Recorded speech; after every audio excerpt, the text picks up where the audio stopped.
સમગ્ર ગુજરાતમાં બનાસકાંઠા જિલ્લો ભૌગોલિક દ્રષ્ટિએ ગુજરાતનો સૌથી મોટો જિલ્લો હતો.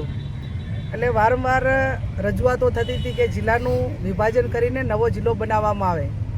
એમાં દિયોદરની માગણી હતી, રાધનપુરની હતી, થરાદની હતી, અલગ અલગ રીતે માગણી હતી. પણ આજે જ્યારે એક બનાસકાંઠાના સાંસદ સભ્ય તરીકે અહીંના વેપારી એસોસિએશન હોય અને નવો જિલ્લો જે ઓગળની માગણી હતી એમની, એ ઓગળ જિલ્લા સમિતિ એ સાથે મળીને મને જે એમને આવેદનપત્ર આપ્યું છે, હું આ આવેદનપત્ર એ સરકાર સુધી પહોંચાડીશ.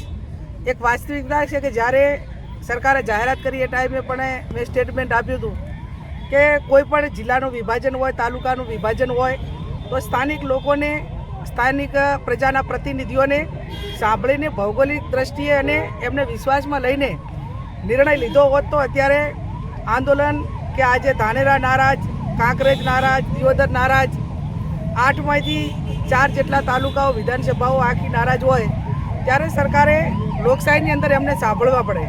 અને સાંભળ્યા વગર પણ ઘણી રીતે એમને જે અહીંના લોકો એમની પાસે કદાચ રજૂઆત કરવા ગયા હોય તો પણ પૂરતા સાંભળ્યા નથી.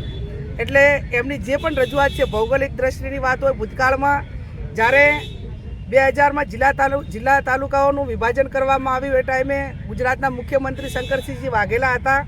કોંગ્રેસનો એનો ટેકો હતો. દિયોદરમાંથી બાબર તાલુકો અલગ બનાવવાનો હતો.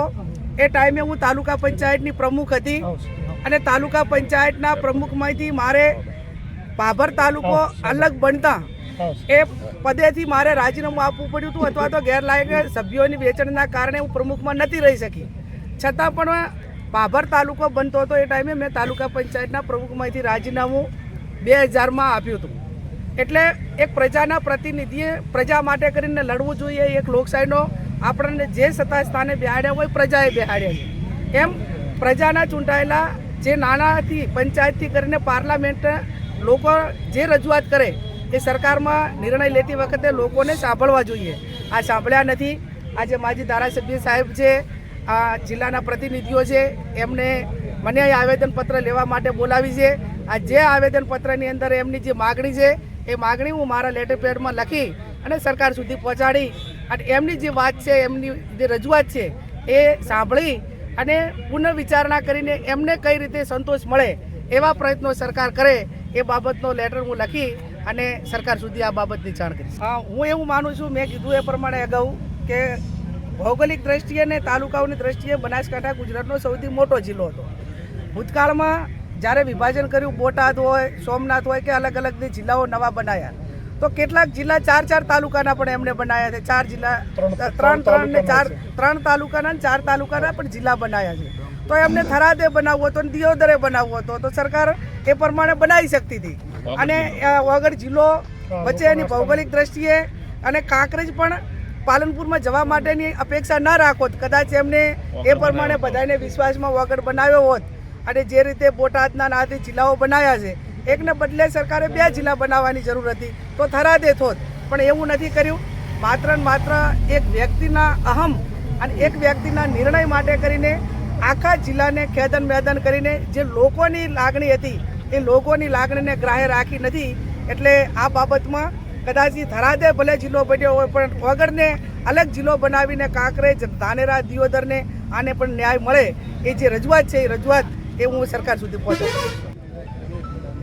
આમ તો વગર જિલ્લાની જે માગણી આપણા દિયોદર વિસ્તારના તમામ લોકોની છે એ વ્યાજબી છે. અને અગાઉ પણ સરકારે ઘણી વખત સર્વે કરાવી અને ઘણી વખત ભાજપના જે શાસન બેઠેલા માણસોના મોઢે પણ અમે એવું મેં વાપર્યું હતું, ભાઈ અમારે વગર જિલ્લો બનાવવો એવી અમે અંતરમાં સા. અને લુદરાના સરડામાં અમે જિલ્લા પંચાયતને કલેક્ટર ઓફિસ બધું બનાવશે આવી ઘણી વખત ચર્ચા મારી જોડે પણ થયેલી હતી. પણ કંઈક દિયોદરનું ભાજપનું રાજકારણ મોડું પડ્યું, કોઈક થરાદમાં સરકારને લડવાનું છું એટલે હવે એકને બદલે 2 થયા, એટલે એને કારણે આપણાને અહીંયા 6 છે.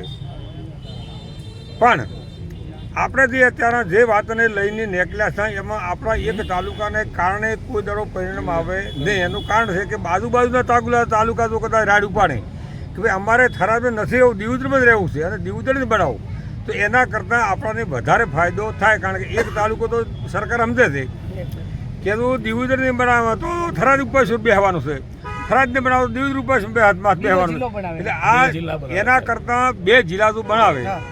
ધારો કે તો પણ રા તાલુકો બનાવવાની, તળાવ તાલુકો બનાવવાની તો હાલ વાતું ચાલે છે. કદાચ એ 2 તાલુકા થાય, કોઈને મોટો તાલુકો છે, કદાચ 2 ભાગ પડે 2 તાલુકા થાય તો 4-5 તાલુકા. ભીલડી પણ તાલુકો થઈ છે એવી પોઝિશન છે.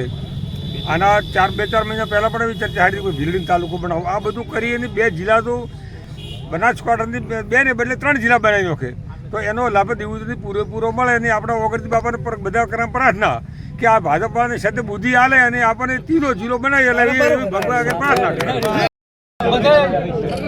बोलो ओगरजी महाराज की जय, ओगरजी महाराज की जय। नमस्कार।